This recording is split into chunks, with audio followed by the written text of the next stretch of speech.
bubong na yun po yung sports complex namin. Yung green po naman yun po yung Baler Public Market.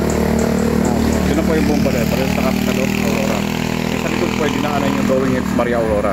Yung sa left side po sir, yung San Luis, po yung pumuntan po nating Kaunayan Falls or Mother Falls. Anong tulay ito? Bago mo pala si Jenna, wala akong lugar. Bridge, you can't bridge.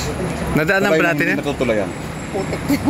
Kasi po sir, yung yan sir, pwede nyo yan. Payag ako dyan. Kasi magkabilang approach sir, hindi po po natatapos. Ilang mag-3 years na po yata siya. Ilang taon na yung project na yan? Ano si Kajers? Ilang taon na to si Kajers na din natutulayan? 3 years na ba o? Baka abuti na pagkasira yan, hindi pa rin napapakinabangan. Kasi yung kabilang approach sir, hindi pa po natatapos. Ano siya? Project ng provincial? Ng national sir. National? So under DPWH? Yes sir. Loko yung DPWH dito. Yun nga sir.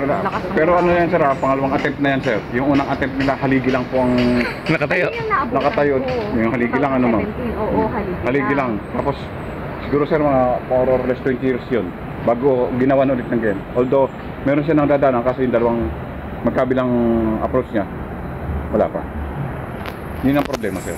Kasi maraming bahayan na matatama. Pero sana sir, before po nila ginawa yan, sana na settle na nila lahat, di ba? Oh, yung right of way bago umpisahan. Ano naman po ng gobyerno, sana po magagawa yung mga tao, di ba?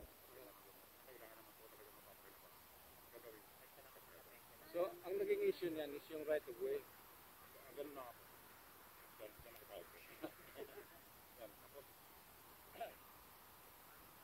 Going north po, susunod po sa balik. Dinalungan, kasiguran din Dilasag. Yan po mga bundok na nakita natin siya. Hanggang doon sa dulo. May mga municipal funding nga po ng Aurora. Di pa Kulaw, dinalungan, kasiguran din Dilasag. Ang white sand po, meron po sa Di pa Kulaw, dinalungan and kasiguran. And Dilasag, may mga white sand dito po. Iba-iba po yan sir. Ito po, black sand dito sir. Pero yung black sand sir, mineral yan.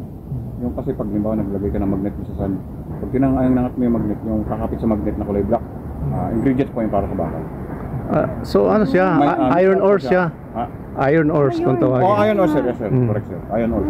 Yan po yung ginagamit na panggawa ng bakal. Bakal, Kaya po sa bandang kasiguran, hindi ko lang po sure ngayon kung meron pa nagmimina ng ganyan. Meron po nagmimina ng kasi ang pinaka malaking iron ores deposit sa buong mundo ay nasa aming lugar sa Surigao, nasa bundok. Black sand po. Yan, yun po yung tapos yung dito nga sir, gasangan na yan. Pero from Fishport going to Licasarenco, white sand. Hindi naman po siya asing white, asing Boracay. Ano po siya sir, creamy, tapos hindi po siya pino. Tulad ng Boracay. Creamy siya, kulay.